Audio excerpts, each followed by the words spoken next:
we are live. Welcome back, everybody. Welcome to the Whiskey Jedi podcast. Thank you guys so much for joining me this evening.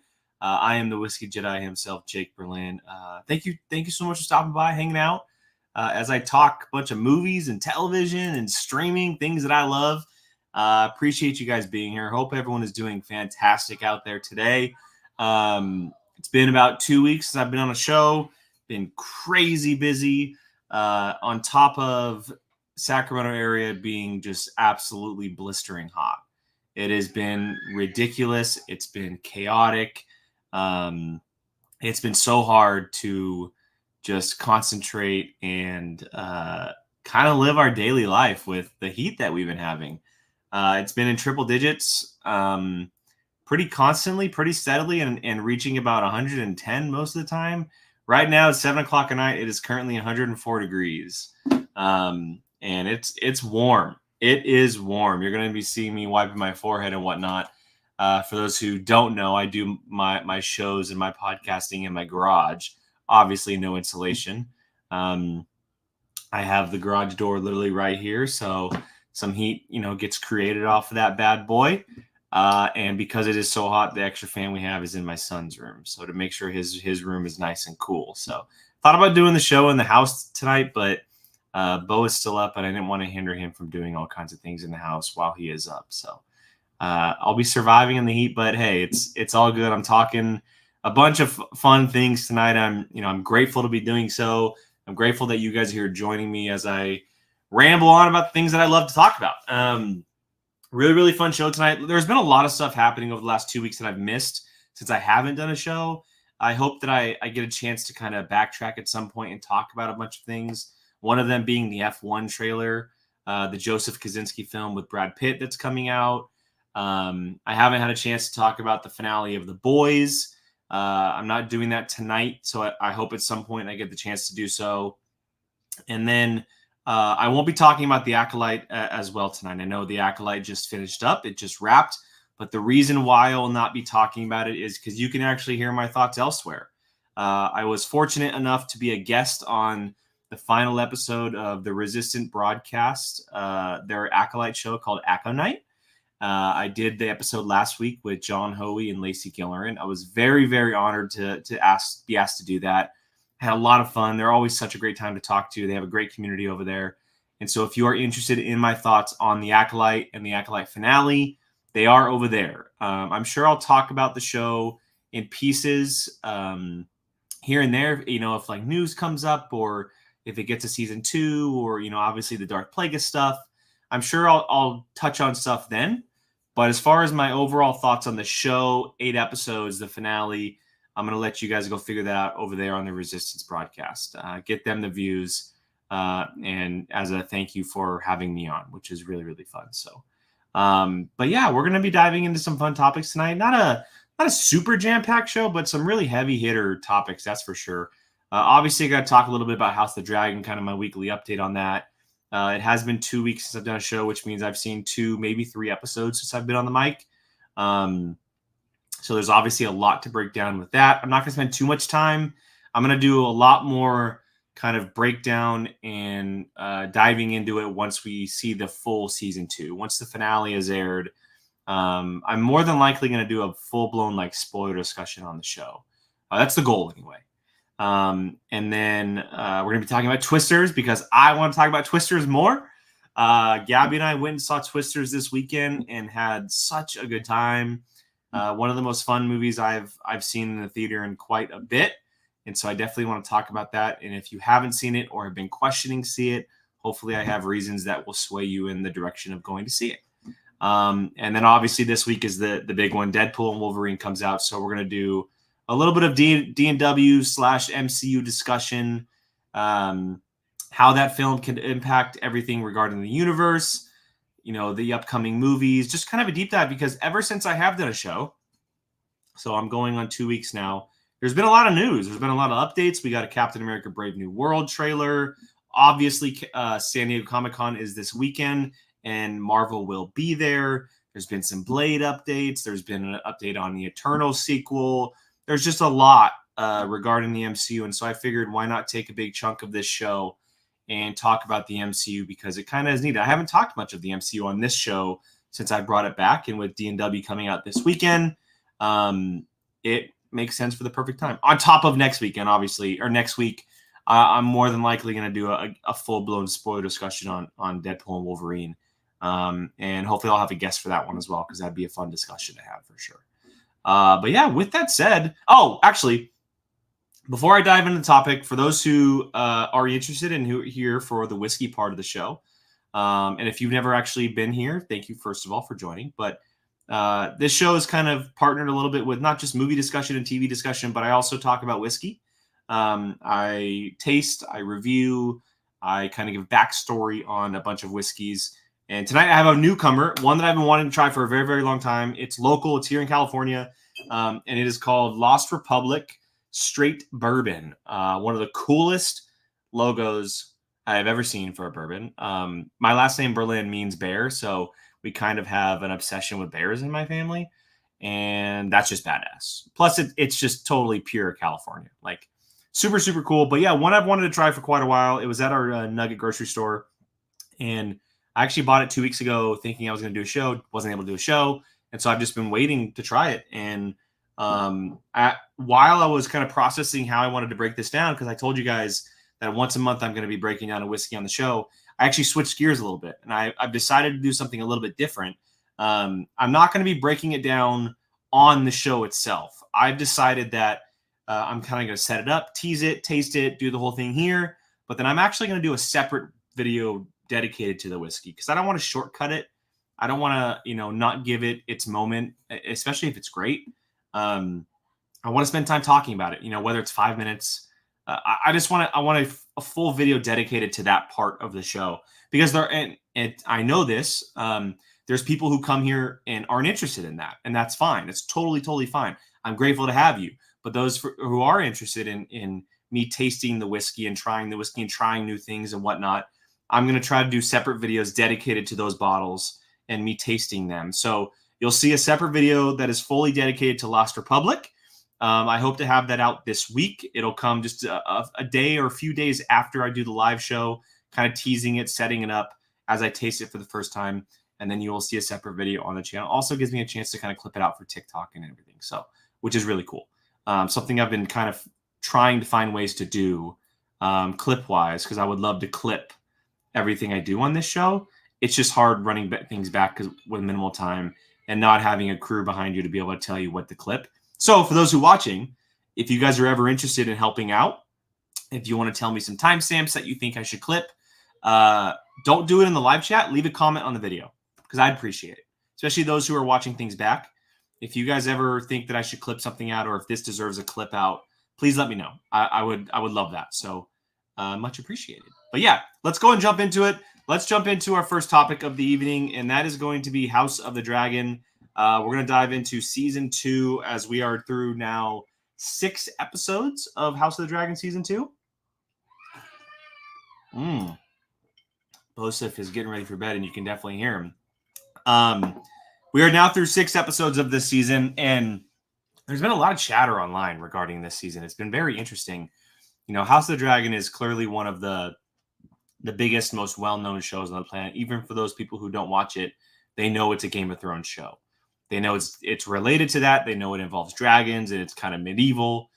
It's everywhere, and it's like any other big show on the planet. But the conversation online has been super mixed. I've seen a lot of people who are absolutely loving and digging everything they're doing this season. And then I've seen the complete opposite of people kind of just very much disliking it for the direction they're headed, the amount of time they're taking on certain things, just everything about that. It's creating a lot of conversation online. Now, for myself, I very much lie in the former camp. I am really, really enjoying season 2 of House of the Dragon, but I do have my issues. The biggest being the pacing of the show. I never saw this show as 5, 6 seasons, maybe not even 4. And because of the content they're showing and the content that they are, or the story that they are telling, there's only so much time you have until things get absolutely chaotic. And they have to tell things at a certain speed because they only have so much time to do so. And I don't know every detail. I don't know every single detail that happens with this show. But I know the basics of what happens.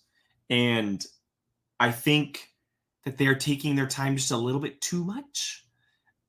Because we're 6 episodes into the season, right? And spoilers for House of the Dragon. If you're watching, here's a spoiler warning in case I say anything going forward. This is your spoiler warning for House of the Dragon.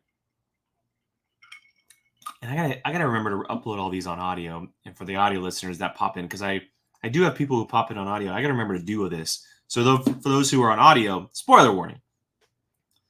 The season is essentially Rhaenyra assembling her Avengers. She's trying to assemble dragon riders to ride the dragons that are vacant in Dragonstone. She has 3 of them. She lost one. She lost Meleys and Rhaenys.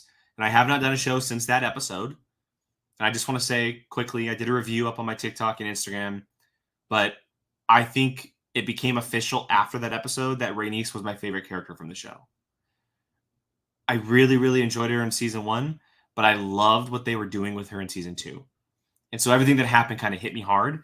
I loved how she approached the battle, how she held herself after everything she was going through with Corlys and Rhaenyra. And I love the role that they gave her regarding kind of being a counsel to Rhaenyra, even though they had been butting heads because the crown was passed over Rhaenys. And so I think Rhaenys was arguably my favorite character on the show. And so losing Rhaenys and losing Meleys, which is such a tongue twister, is a big deal. Their biggest dragon, their most experienced dragon rider. So now gears are shifted to Rhaenyra trying to find people to ride the dragons that they have vacant to help her cause, because they can't face Vhagar alone. Vhagar's too big, too experienced, just too everything. And Aemond is kind of a crazy nut job. And he's not only just a crazy nut job, but now he's a king who's a crazy nut job. So even though the first number of episodes weren't that, the latter part of this season very much feels like her just assembling her Avengers, which is fine, but it needs to happen faster. It does. I enjoy the conversations. I enjoy the dialogue. I enjoy the scenery. I enjoy the characters. I enjoy the events that are happening within the show. But it needs to happen faster. We only have 2 episodes left in the season. And again, I'm not hating on the season. I've been enjoying this season. I've been very much enjoying the story that they've been telling with this season. But we have 2 episodes left. And the only major thing that has happened is Rook's Rest. That's the only big thing, the only standout so far in 6 episodes. And that was in either 3 or 4. I think it was in 4. Yeah, it was in 4. So 6 episodes of television, where these episodes, by the way, are well over 60 minutes. This week's was like 75 minutes or something.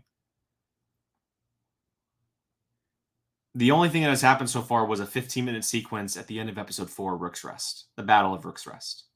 Now, of course, there's been things here and there, political moves and sending people away and, stuff like that. Like, there's been small events happening, like Alicent no longer being, Queen Dowager and like all that stuff. But the only major thing that has happened so far in season 2, the only thing that has so much impact on everything we're seeing in House of the Dragon is Rook's Rest. And again, I've been liking this season, but it does need to move faster. Sarger, no. Hello, by the way. It is only 8 episodes. It's an 8-episode season. So there's only 2 episodes left to finish out the story of this season. And Daemon has been kind of rotting away in a broken castle. Rhaenyra has been struggling to be, this supposed queen, and not just voicing her opinion, but to try to lead and, make sure she's capable of doing so from the inside and the outside. There's just a lot of things that can be moving faster, in my opinion. That's all. So I hope that with 2 episodes left, it's now kind of kicked into high gear. I hope that the final, well, not even just the final moments, but I hope last week was like the last, like, hey, we're now getting into it, because we now know that Sea Smoke has a rider.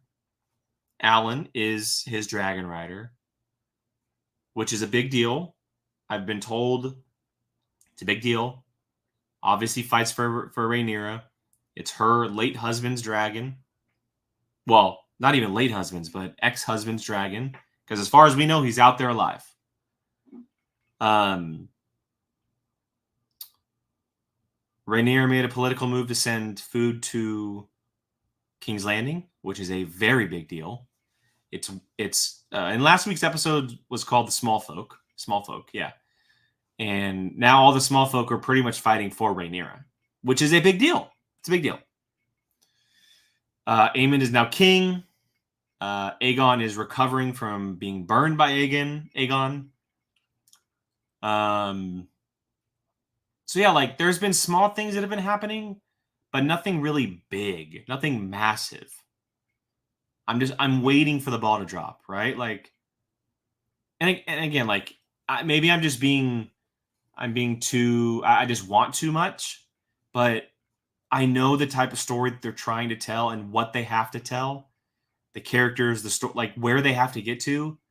And I don't see it being 4 seasons, 5 seasons. Now, maybe they're stretching it out to be that far. And if that's the case, then I'll eat my words in a season or 2. But if they're doing 3 seasons, which I believe they are, because there's 2 other Game of Thrones shows currently in development. One is filming and one is about to film. Well, it's probably in the casting stage. They can't tell 5 or 6 seasons with those 2 shows on the horizon. They're not going to want 3 Game of Thrones shows on the air. It would kind of be confusing for viewers. So I see this as a 3-season show. I'm going to miss it dearly, but I see it as a 3-season show. So they kind of have to get the ball rolling. Maybe it's 4. Maybe it's 4, which is fine. But even if it's 4, I think you kind of still have to pick the pace up just a little bit. Just a little bit. Don't leave things for like almost like a mid-finale bang and then leaving everything until the end to kind of cap off the season. I don't typically like that. And it's not the show's doing it bad, but it's just that it's off-paced a little bit. That's all. So I hope that episodes 7 and 8 are absolute bangers. I have no doubt that there's going to be some incredible dialogue and character work, great acting, but I want some like absolutely memorable moments. Memorable moments like we saw with Rook's Rest, because Rook's Rest was iconic. So crossing fingers we get there. Crossing fingers. All right, for those who may have been on mute, I don't know. Spoiler territory for House of the Dragon is currently over. I don't know how you're going to know that, but I just want to say. So audio listeners, I hope you're still here. But we're going to go ahead and move on. Oh, you know what? I just want to show this off while I'm talking real because I made it. I made little video clips while I was talking. I totally forgot to air it. It was just a clip of last week's episode. Just some extra footage. It was the promo. And I was totally going to air it. Show it. Because I've been bringing up images as I've been talking lately. But I said, why not? Let's try some video footage. That's pretty cool. And I totally forgot to show it. So we're going to do it for the next couple. Hopefully I remember. But we're going to go move on to the next topic of the evening, and that is Twisters. Oh, Twisters. Look, the sequel to the 1996 cult classic that honestly is timeless, in my opinion. Sure, it's cheesy. It has some cheesy moments, but my God, is it time. I love Twister. I think it's so good. So many iconic moments, so many big actors in Twister as well. Like Philip Seymour Hoffman is in Twister, among many others. But Twisters, starring Daisy Edgar Jones, Glenn Powell, Anthony Ramos, among many, many others. 1996 sequel, or I don't even want to call it a sequel. It's just another movie. Like it's a follow-up to the 96 film.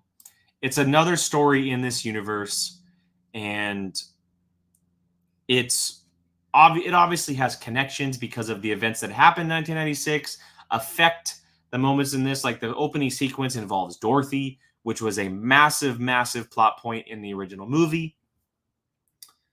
And we were all led to believe that Daisy Edgar Jones was going to be playing the daughter of the original characters, but that is not the case, which I love. The decision to do that. She's not related. She is just another character who is obsessed with storm chasing. She is incredibly intelligent. She has a very, very keen eye for storms, weather in general. And I love the backstory they gave this character. She's the lead of the movie, no doubt. Everything is seen through her eyes. We experience things as she experiences them. And Daisy Edgar Jones is pretty phenomenal. She is really, really good. I've known for a while that she's a really good actress. But I think this was like her coming out party. I think a lot of people are going to recognize her more from this than anything else. And she's going to become a name who pops up in a lot of stuff, because she was alongside two guys who have really made a great name for themselves over the last few years. And she arguably was better than both of them. There's moments where both Glenn Powell and Anthony Ramos stand out, take over the scene, etc. Especially Anthony Ramos, because he's kind of the emotional attachment to Kate, Daisy Edgar Jones' character. Javi and Kate are like best friends, and we see them in the opening scene. By the way, it's here, right here on the side. Again for audio, again for video. Spoilers follow. This involves spoilers for this show, or this movie, excuse me. The opening sequence kind of sets everything in motion as far as a backstory for these two characters. Javi is the tech guy. He's a data guy. He sits back and he, captures all of the data from everything going on. In the opening scene, it was Dorothy. Dorothy was kind of the thing that he was running. And Kate is essentially the mastermind behind the whole plan. She's reading which tornadoes and storms to go after. She's the one that everyone kind of follows. She's the leader. And the opening sequence does not go well. They lose three of their best friends during a storm, and then the film jumps 5 years into the past, or into the present, or into the future. Jesus, 5 years into the future, and we see that they're very distant. Kate's obviously experiencing things after the death of not just her friends, but one of them being her boyfriend. And Javi has went into the military, and now he's running a storm company. But just the film in general, man, like, I don't think it has any right being this good. It really doesn't. What's up, Booze? Thank you so much for joining, man. Have fun at Disneyland. Super jealous. Gab and I are actually going to be going in October. Really, really excited. We haven't been in a while. And we're going to be heading there for a day, which is super cool, before Jill's wedding, actually. So we're really, really looking forward to that. But yeah, man, Twisters, it has no right being this good. It really doesn't. It obviously features some incredible effects. You have to be able to really capture the CGI and the effects when you're doing a movie about storms and tornadoes and hail and just everything going on in this movie. You have to be able to have good effects, and they have that. There was not one moment where I was like, ooh, that's bad. Not one. Like, not one moment where I thought to myself, that looks really, really bad. Like, the footage and the trailer really shows it, but like, the storms are so real life. Like, they look realistic, and just everything about them looks fantastic. And sometimes, like, even magical. Like, they're beautiful to watch and look at times. But to me, I'm shocked by how grounded the story is for such a big movie. Like, it's a disaster movie. It's a movie about disasters and tornadoes and people dying, but the story is so brilliant, but like grounded, and I felt like I was watching, like, at times I felt like I was watching a drama within a disaster movie's body. Not just because of the story that they were telling with Kate and Tyler and Javi, and trying to figure the whole thing is basically Kate is trying to figure out a way to save lives and to essentially disperse a tornado, to shut a tornado down. That's her whole goal as a scientist.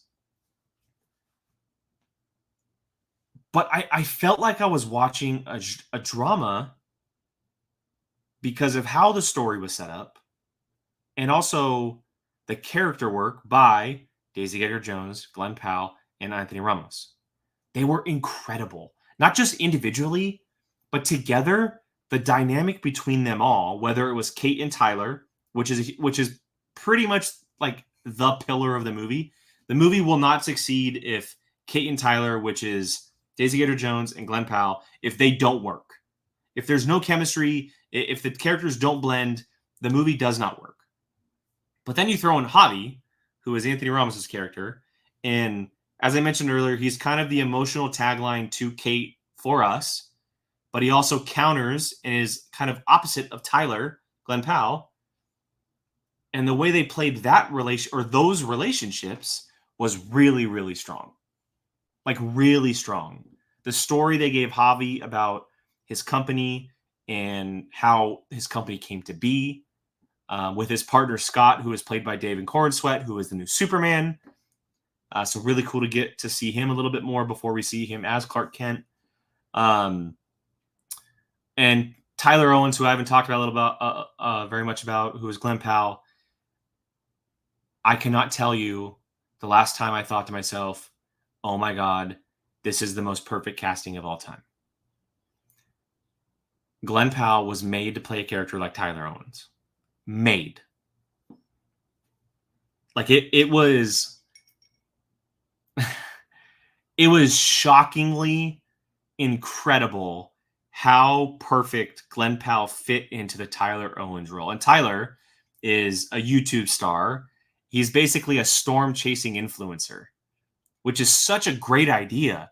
Such a great idea. Like, in the world we live in today, a storm-chasing influencer who goes live on YouTube as he chases these storms and goes into the middle of them with the whole crew, played by Glenn Powell.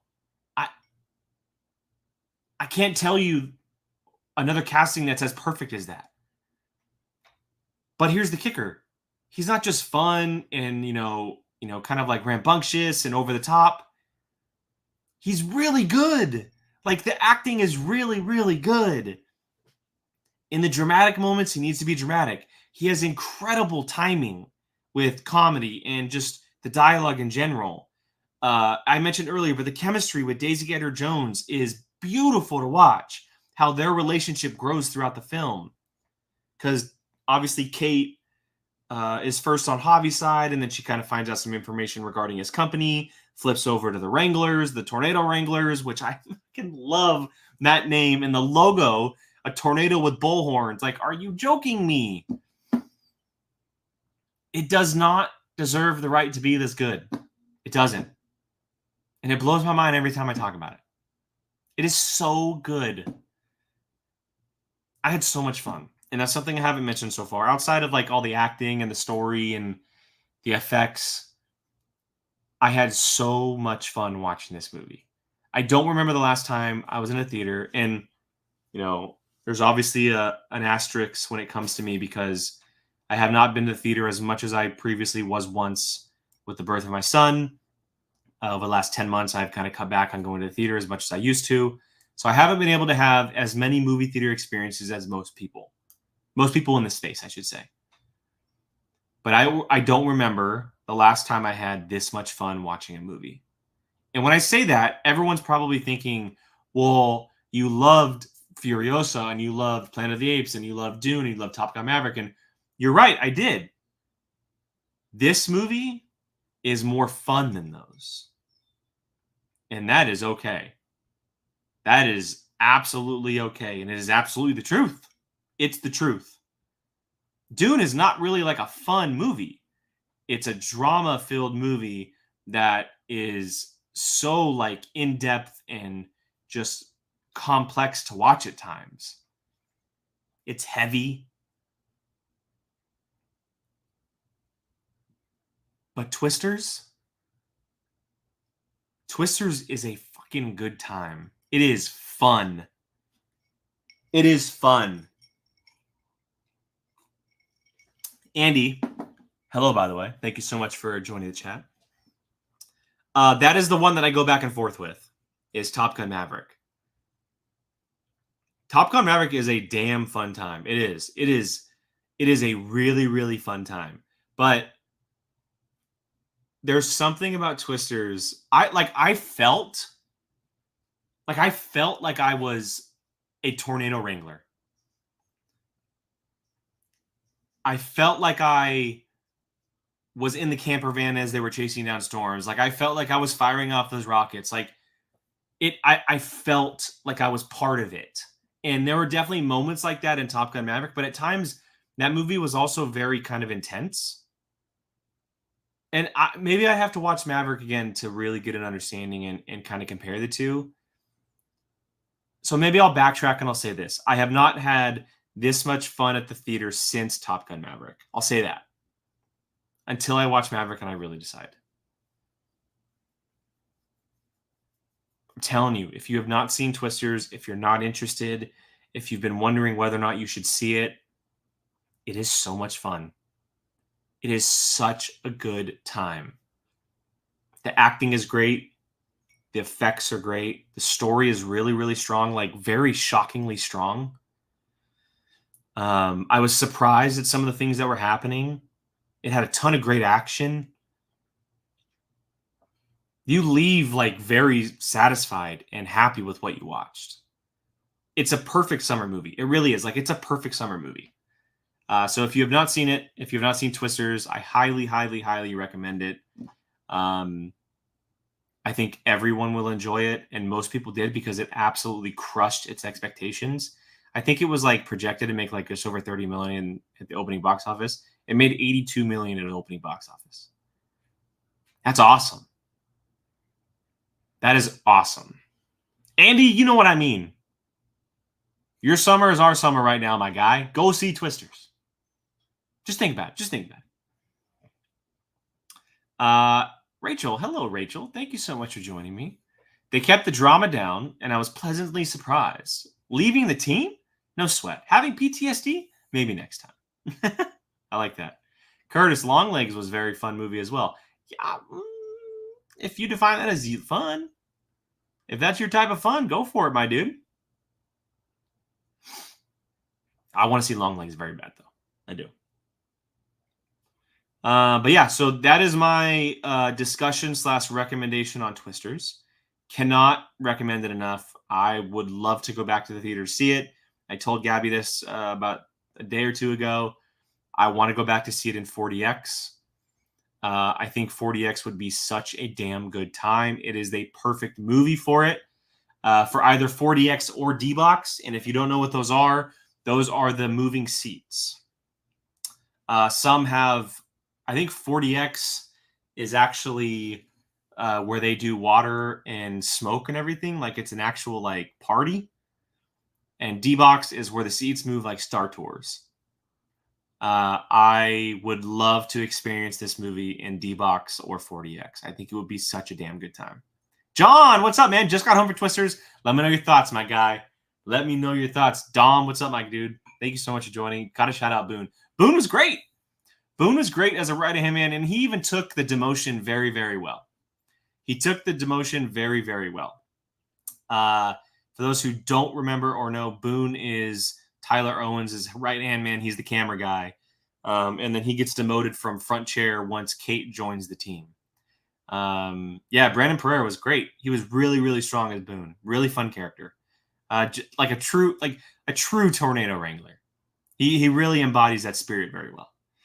But yeah, John, let me know what you think. But for now, I'm going to kind of shift gears a little bit because I have a lot to talk about. And this next one, please, guys, if you guys can comment along with your questions, your comments, I'm going to be opening up the floodgates. And I'm going to be talking about everything in the Marvel Cinematic Universe. Deadpool Wolverine, Captain America Brave New World, Blade, the fact that the Russo brothers are supposedly returning for the next 2 Avengers films. There's a lot of information regarding the MCU that is coming out. I want to start by this, though. Start with this. Deadpool Wolverine comes out on Thursday.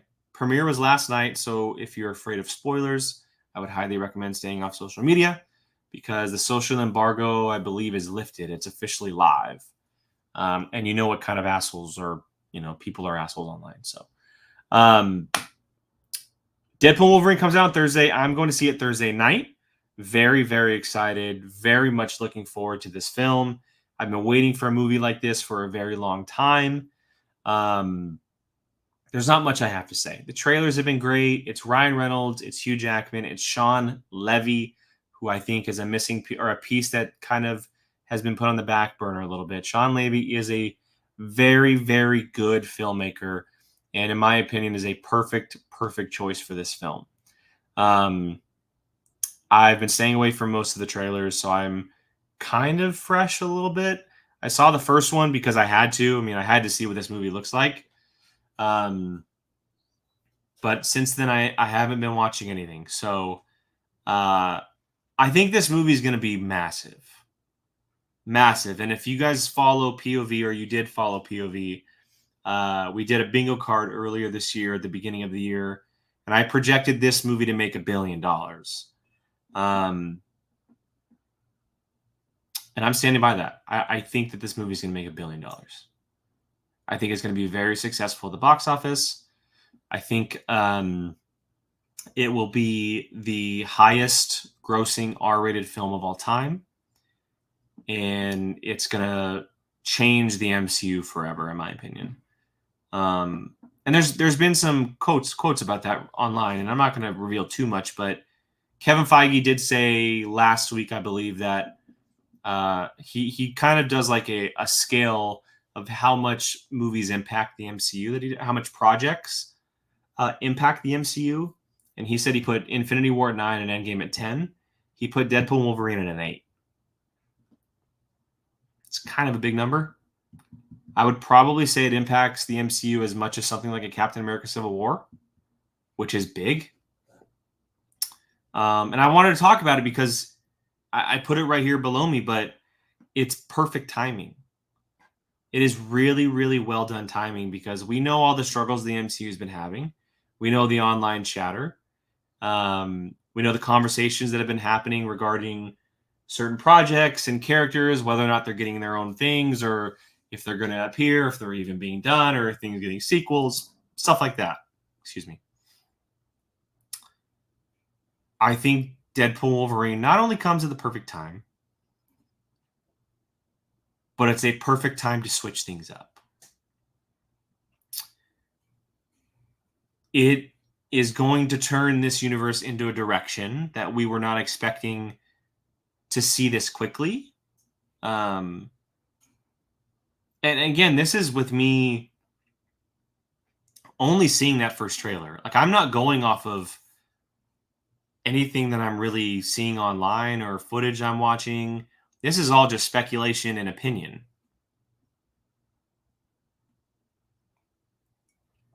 But I think everything is about to change for the MCU. It's obviously the very first major mutant project. We know that Miss Marvel was confirmed to be a mutant at the end of her series. That's fine. But this is the first major mutant project. There are dozens of mutants appearing in this film. And this is going to be this is the iceberg that falls. This is the avalanche that's coming our way regarding everything that's mutants. And I said just a little while ago that it's the perfect time for the MCU to switch things up. I say that because 3 years ago, the plan wasn't this direction. It was towards Kang and Secret Wars. And it still very much is towards Secret Wars. But it's no longer towards Kang. And who better to take over the spotlight, to redirect things, than the Merc with a mouth himself? It truly is perfect timing. I think the movie is going to be great. I think the movie is going to be an absolute blast. I mean, look, you can't really argue against a Ryan Reynolds-led Deadpool film. I didn't really love the second one. I've only seen it once, so I'm actually going to revisit it this week. But for the most part, they're both a hit. Like, most people love both of them. And I'm just so excited for what this movie is not only going to do for the universe, but to bring these characters into this universe. That's what makes me most excited. I'm so interested in how they're going to do it. If it's a separate universe and things come together, if they're jumping between universes, if they've always been in our universe. I'm just really, really looking forward to seeing how they do all of that, because they have to. The movie has to end with definitive answers. I do think Hugh Jackman will come back in an Avengers movie. I think that'll be answered. I think Ryan Reynolds' Deadpool is going to be a major player going forward. I think that'll be answered. And I think the answer of which universe they are in or which universe they will now be in will be answered.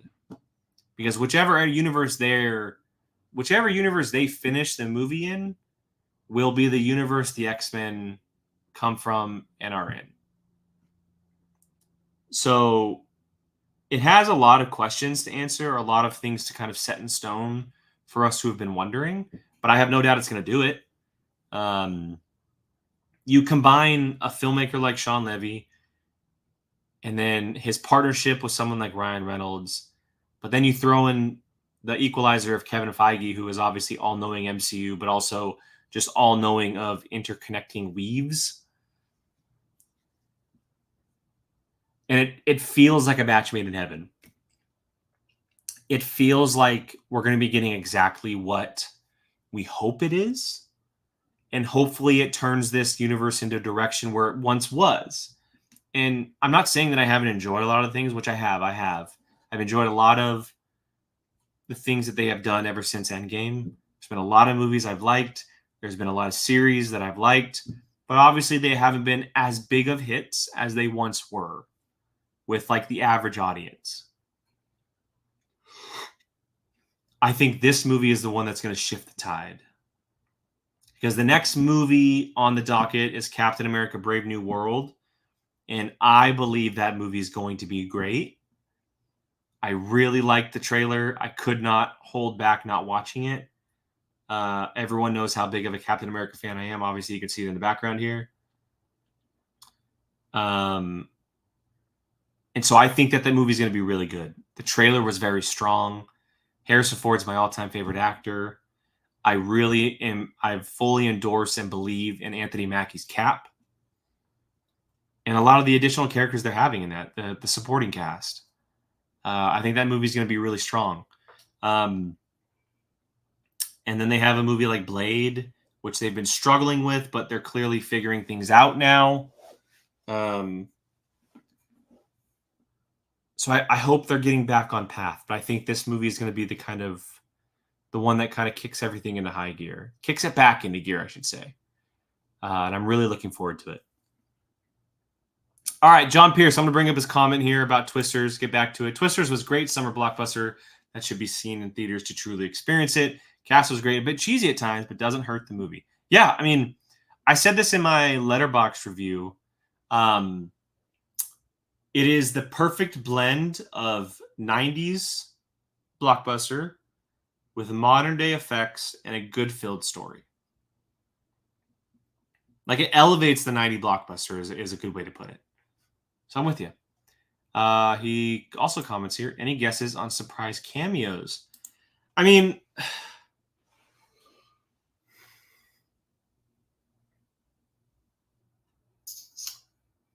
I had always said that I always believed in X-23 showing up, and unfortunately Jackoffs Online have already confirmed that. So that one's kind of out the window.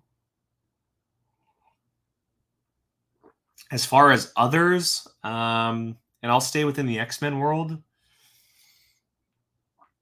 I mean, there's a lot.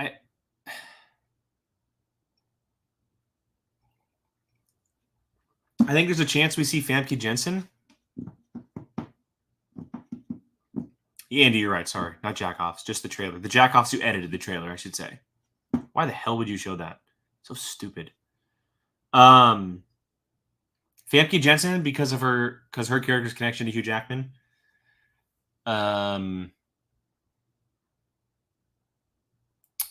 Rogue, because of her connection to Hugh Jackman. Halle Berry, James Marsden. I'm not ruling out any of the original X-Men cast.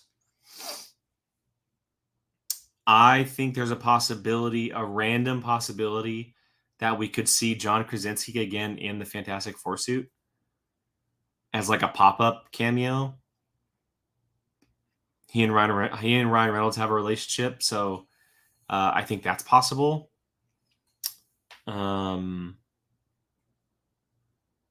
It's hard to say because, I have a feeling Doctor Strange is going to show up in some capacity. We obviously saw the sling ring, so whether or not it's his or connected him in any way, I think we'll see Doctor Strange at some point.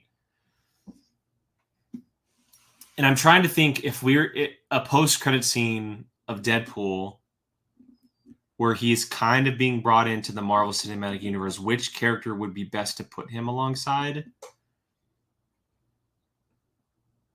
How great would it be if it was Tom Holland Spider-Man? That'd be really cool. I don't think that'll happen.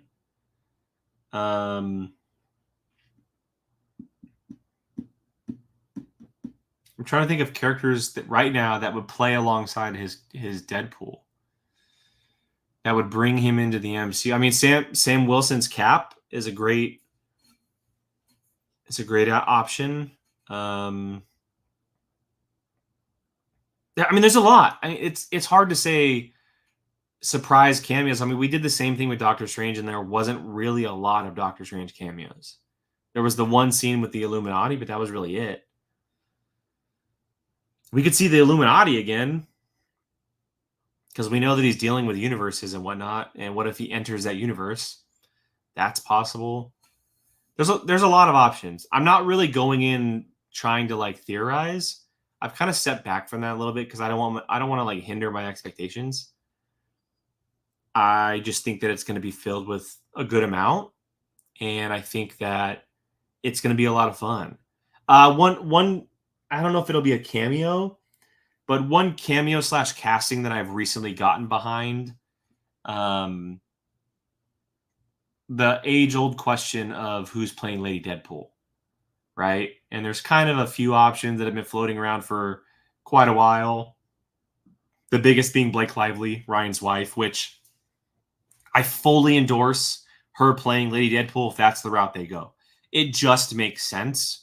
It 100%, 1,000% makes sense. I don't think they'll do it because it's too spot on. I would love to see it.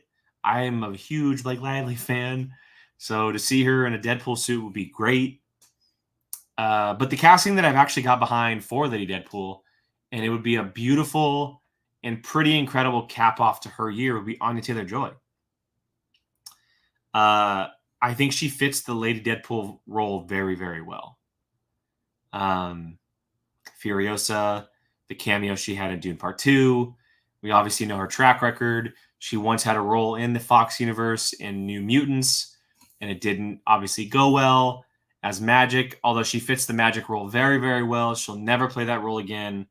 And Lady Deadpool will be a great fit. It'd be a very cool fit for Anya Taylor-Joy. And I would love to see her as a mainstay character if they were to ever do that. I don't think that they'll do that. But if Lady Deadpool is in fact just a cameo, how perfect would it be if Anya Taylor-Joy just crushed 3 of the biggest movies of the year? I should say well-received movies of the year, because Furiosa obviously didn't do well at the box office. If she appeared as Paul's sister in Dune Part 2, starred as Furiosa in the Mad Max prequel, and then she appeared as Lady Deadpool in an MCU project, that'd be super sick. So I'm kind of behind that right now, but I don't think that'll happen because it kind of is out of left field, and it's solely based off the fact of the year she's having. Not that I've heard anything or I think she fits it or whatever. It's completely based on the year that she's having. So yeah, I think that'd be really cool, but I don't think that'll happen. So I think that's the biggest thing I'm most curious about right now is the Lady Deadpool casting. And even if they'll show a face, will she take the mask off? Will we only hear a voice? I know a lot of people have been theorizing that it could just be Ryan Reynolds in a on a woman's body, which I think could be hilarious. But I don't think that they'll do that. Because I do think Lady Deadpool will actually have somewhat of a role to play in the future. So we'll see. I kind of want to shift just a little bit to the MCU. I know I talked about it already, but I'm just curious on how this universe is going to shape out over the next 2 years. It's very much in limbo. There's a lot of projects that are kind of just not like I'm not looking forward to them, but in kind of development mode. One of them being Blade. We've had so many issues with it. So I'm curious, everyone watching, where you're at with the MCU right now. If I'm to say, hey, scale 1 to 10, where do you lie with the MCU? 10 being the highest. What would you say? Are you around a 5? You're kind of a 50-50. Are you more of an 8? You're on the higher end, you're still all in on the MCU. I'm very curious because right now, Blade is very much a mystery. They seem to be on track with it, but we don't know. We heard this week that there's no immediate plans for an Eternals sequel. We've heard word that Spider-Man 4 is very much in development, and they're trying to get that movie going as quick as possible. Daredevil, Born Again is on the horizon. And obviously we have the 2 Avengers movies coming.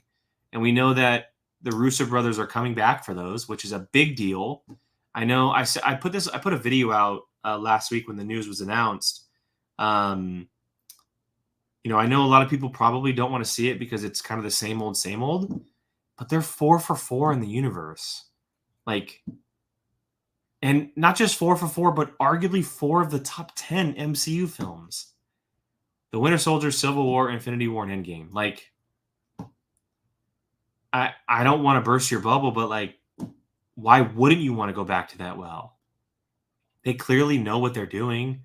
And I also made the argument that it's not the same thing from before. They're dealing with completely different characters and stories than they were before. So it very much is a new thing. Sure, they're directing, but they're dealing with a brand new mixed lineup they've never experienced before of characters, and then a whole new story. It's not the Infinity Saga anymore. Their 4 movies were pretty grounded. It dealt with space and stuff, but it was pretty grounded. They're now dealing with multiverse, and that is new, and I'm okay with them returning because it is so new and different. Plus, I think that they're great choices. I think I wouldn't hate if they just did the Avengers movies going forward. Honestly, let other people do the other movies and then have them do the Avengers movies. And I was all for someone like Sean Levy or Daniel, I think his name is Daniel Creighton, who did Shang-Chi, do the Avengers movies, or Ryan Coogler.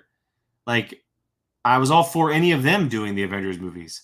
But if you want to get the universe back on track, and I'm not saying it's a guaranteed hit, but if you want to hit guys who know what they're doing, the Russo brothers are it, and they've had enough time off.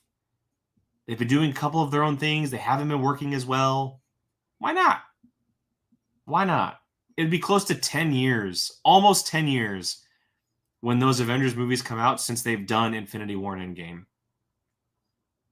It's been 5 years since Endgame. So why not? They've had enough time off. I think it's an okay move, and I'm all for it. So, I'm just super curious. Obviously, I think this conversation changes after seeing Deadpool and Wolverine. I think the conversation very much just shifts into a different direction, knowing where everything is headed because of this movie. And I mentioned it, but this movie is going to change so much. It really is. It's going to change a lot. And so maybe this conversation is better to have next week after seeing D&W. And I hope all of you are going out to see it this weekend. I'd be very curious, anybody who may be holding back for any specific reason, but I would imagine most of us are seeing it this weekend. And I'm going to be doing a spoiler discussion next week, so maybe go watch it for that. I know I'm not the biggest streamer, but hey, join me for that conversation by going to see Deadpool Wolverine. Marvel, you should pay me because I'm promoting your movie. Not. I'm no shill. All of you, all the people on my TikTok think I'm a shill of stuff when I do videos. It's really, really funny. All right, so my question here. John Pierce says 7.5. Okay. Good middle ground answer. And I'm totally okay with that. I'm totally okay with that. Andy said, I'm still all in on the MCU. One or two misses really hasn't affected you. You know what? I'm with you, dude. I really am. And it's so funny. Like, the conversation has always just been like, it's been such a downer. Like, these movies they haven't lived up to the Infinity Saga. Like, what are they doing? Marvel is dead. Shang-Chi, Black Panther, Wakanda Forever, WandaVision, Hawkeye, in my opinion. Echo is great. Like, I could go on. There's a list of great titles that have come out over the last 5 years that people are putting into this conversation of the MCU not being good because it's so different. Everyone has to remember the MCU did start at some point, and it wasn't always connected. It wasn't always this fluid thing where everything works so great. Remember Iron Man 2? Remember Thor 2? I mean, hello? Like, not everything was perfect. Of course, they hit their stride and everything was an absolute banger, but there were definitely some movies that kind of were on the lower tier.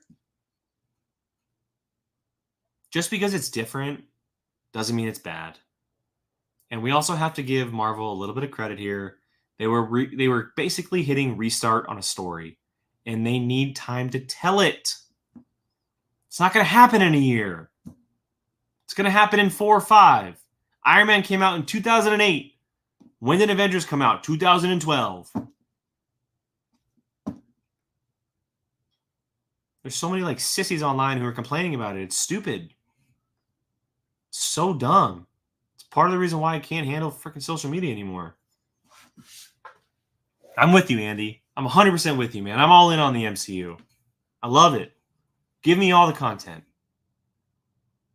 I love them being different and weird and telling new things. I'm all for it. Because guess what? It's based on comic books. Stupid people don't know what they're talking about. All right, Skip here. What's up, Skip? Thank you for joining. Imagine seeing Tobey Maguire again in Spider-Man 4 thanks to AI. I don't think you'll see him in Spider-Man 4, but I do think you'll see him in Secret Wars. I think Tobey is going to come back for Secret Wars alongside Hugh Jackman. We're going to get the Holy Grail, everybody. We're going to be getting a Hugh Jackman Wolverine alongside a Tobey Maguire Spider-Man. Mark it. Tuesday, July 23rd, 2024 at 8 p.m. I said this. Secret Wars comes out in like 4 years or something. We'll come back to this moment. I promise you.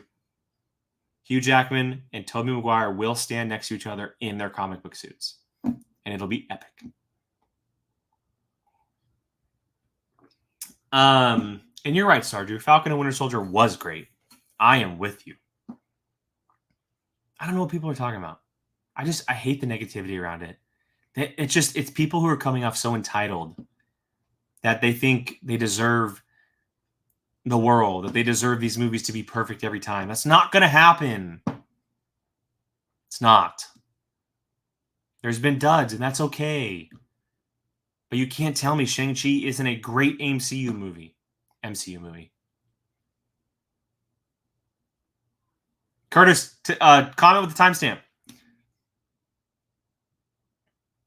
You can't tell me WandaVision is not a great television series. You can't tell me the first season of Loki got everyone up on their feet. Like, I don't buy it. I'm sorry, I don't buy it. So, it's very frustrating. It's very, very frustrating. Oh my God, I did it again. I was talking and rambling without showing video. All right, I got to show my video because I made it. It's just a clip from the trailer. I don't know. I got to get used to it. It's my first time doing this. I made these fancy little 10-second clips to fit the YouTube mold, and I keep forgetting to show them. It just looks so good. It looks so good. I can't wait to see it. I'm going early too. It's a 5:45 show. It's perfect. It's perfect. Going straight from work. Gonna get home to my son. Could not be more excited. I hope they have a popcorn bucket for me. I'm seeing it in IMAX, so I'm gonna have that thing fully in my face, and I cannot wait. I'm so stoked. More to come next week. I will definitely be doing a full-blown spoiler discussion on Deadpool Wolverine next week. So tune in for that. Go see that movie this weekend so we can talk about it. And I'll have a guest. Don't know who yet, but I'm gonna find out. I'm gonna see. We'll see. All right, let's go and shift gears to the final topic, I guess, of the evening. Final little tidbit of this evening. I'm gonna go ahead and do my little streaming recommendation here. And I'm not doing a single movie or television show tonight. I'm doing a full-blown streaming service. It's weird, I know, but I have to do it. I apologize for the banging. I'm passionate about this. I am recommending Apple TV Plus tonight because for two reasons. Two. One, I know the majority of people who follow me on TikTok, Instagram, and here probably don't have it. And you should. And two, news came out this week, unfortunately, from Bloomberg. And they quoted that Apple TV Plus has less views in a month than Netflix has in a day, which is such a bummer. Yes, I'm an Apple shill. Curtis, mark it down right now. Shill. Shill alert. Apple shill. I get paid $0 to talk about Apple TV Plus. Yeah, this article came out that said that Apple TV Plus has less views in a month than Netflix has in a day. And that it has now resulted in the company spending less money on content, which is such a flipping bummer. It's honestly kind of depressing because I've been championing, whatever that word is. I've been just promoting this service for so long, telling people how many good shows are on this channel. And look, I remember to do my little video. There are so many good shows, and this clip, by the way, was from 2022. Imagine all of this stuff they have now that is included on this platform. There are so many television shows on this platform that I can name off right now that I would recommend to everyone. I mean, For All Mankind, see Silo, Ted Lasso, Shrinking, Presumed Innocence, Dark Matter, Physical, Foundation. I mean, like, there's the list goes on. Like, it's just endless. Masters of the Air, Defending Jacob, like The Morning Show. Like, the list literally is endless. Sugar. It's such a brilliant service. It is so good. And those of you who may be watching who don't have it, it's like, I think it may be $10 a month, $9.99. I know that it's very difficult in this era right now with streaming. It's very hard with Netflix and Prime and Max and Disney and all of these things available. I get it. But I'm telling you, Apple is the best when it comes to television. They have the best content. And it's very unfortunate when I hear an article come out and say like how little it's being watched. And I understand the circumstances of Netflix basically being mindless, where most people, the average consumer, goes straight to Netflix for background noise, kid shows, etc. I get that. But the people who are constantly complaining about how there's not enough things to watch, or there's not really, like, Netflix doesn't have any shows, or what should I watch on Hulu? Don't go to those. Go to Apple. Cancel one of those and go to Apple. Try it out for a month. I'm telling you, like, I said this in my video. I did a TikTok video, and people are pissed off that I did this video, and it's great. I love seeing the reaction. But it's hard. It's difficult to pay for things. And I get that. Like, I did this video, and everyone is saying how, the app isn't available on every service like Netflix and Hulu and everything. That may be the case. And again, I know how difficult it is to pay for things, but everyone who is complaining about not having enough content, or that the shows on Prime Video aren't good, or like Apple drops a new show like every 2 months, and they're great. They're so good. I wish the service got more, more spotlight, more views, more looks, because they have really, really good stuff. Not only that, but they also have some really good original movies. I didn't mention Monarch Legacy of Monsters, the Godzilla spinoff that's connected to the whole universe. Palmer, the movie. Finch.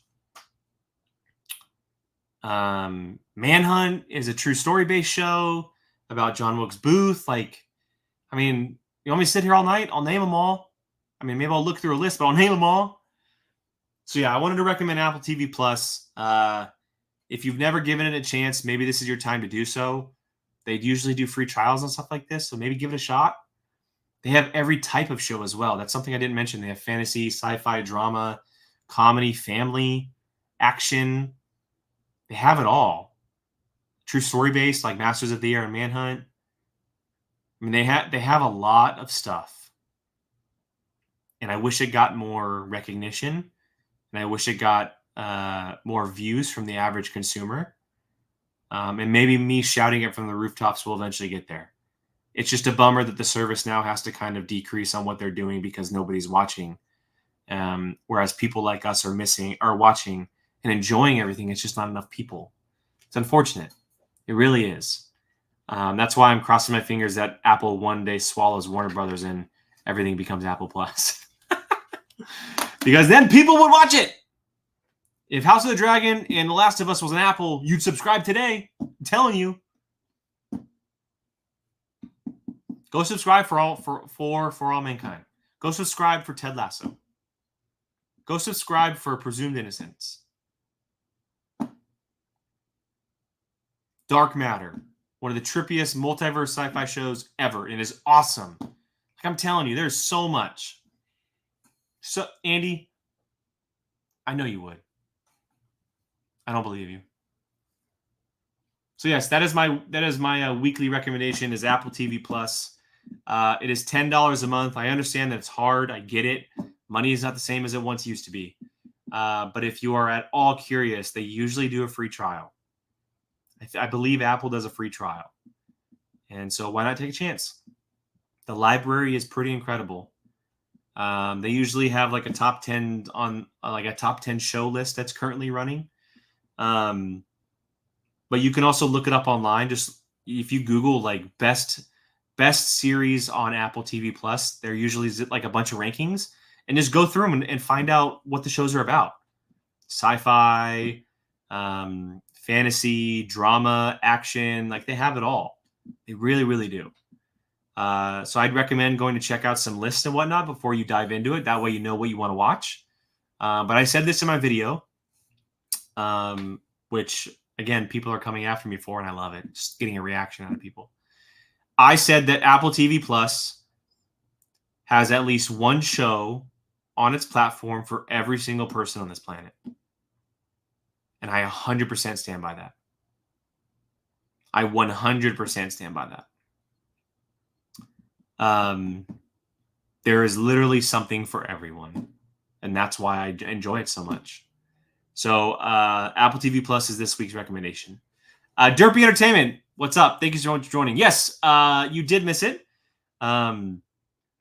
If you rewind or if you skip through the playback, when these are green, that's when I'm talking about them. Like the streaming recommendation is now. So if you ever have a difficult time finding when I talk about things, that's my way of showing you guys when I'm talking about them. So when Twister's spoiler discussion is green, when the text is green, that is when I'm talking about it. And I'm trying to keep up on timestamps, but I'm not always able to do it. So it's another way of me allowing you guys to know when I'm discussing things. So hopefully that works. I hope that works because I like doing it. So, Skip, all we need is 2 baskets of popcorn and we are ready. 100%. 100%. I'm with you. Andy, I agree with that. Thank you. I knew I'd get you on my side. You don't have to tell me whether or not you'll sign up, but at least you agree with me. Hey, at least we agree on Black Sales, my guy. That video, by the way, Andy, is popping off. It's crazy. The conversation happening out of the video is nuts. So, but yeah, look, that is this week's show, everybody. I'm glad to be back. I know it took, Big G, it's like pardon the interruption. Thank you. Took inspiration. I also did this a long time ago on one of the shows, and I never went back to it, and it kind of popped in my head, and I just love the way it works. I really do. I think it fits really, really well with the way I talk about things. So If it works for you guys, it works for me. But yeah, that's going to wrap up tonight's show, everybody. I'm glad to be back. I'm glad to be talking about the things that I love, movies, television, recommending crazy stuff to you guys. One thing on the recommendations, if there's anything that I recommend you guys have never seen and you end up watching it, please message me. I would love to hear you guys' thoughts. I would love to talk about it, whether or not it's here on YouTube in the comments, or if you DM me, if you follow me on like Instagram or TikTok or anything. You are always more than welcome to DM me and let me know that you did watch something. I would love to hear if you guys ever go in to watch something because I recommended it. And I want to hear your guys' thoughts. Because I have recommended some things that are very recognizable, but I've also recommended some things that are not as recognizable. So I'd be curious to hear if you guys ever actually went and watched them. So please let me know. That is the reason why I do it. And I greatly appreciate you guys. So Big G, I have not watched Cobra Kai yet. I'm behind. I said it up top, but I've been extremely busy, and it just happened to come out while I've been extremely busy. It is on the docket. It is number 1 on the list, followed by I have Cobra Kai. I have Vikings Valhalla season 3, the final season. I have both of those to watch as soon as humanly possible. I probably won't start both of them until this weekend. So hopefully I get to talk about them next week on the show, at least a little bit, because I love both of those series and I really want to talk about them. It's the final season for both of them. Okay, before I get you sad, I got to end the show. Thank you guys so much for joining me. I appreciate you all. If you guys ever have a topic that you guys want me to talk about, please let me know. If there's a news bit or a movie to review or any of that, let me know. I would love to hear from you guys. But all of you who've been watching live, I cannot thank you guys enough. You guys rock. It's been a blast talking with you all. And I'll be back next week. I'll be discussing Deadpool and Wolverine, full-blown spoiler discussion. So make sure you go watch that before we head back into a show next week. I will have a guest, and we will be diving into everything that is Deadpool and Wolverine. But for now, that will be this week's show. This has been the Whiskey Jedi podcast. I appreciate you guys all for joining me, whether it be live on the playback or audio. My name is Jake Berlin. I hope you guys have a great rest of your week, great weekend. Enjoy your time off. Enjoy Deadpool and Wolverine, and we will talk next week. Bye, guys.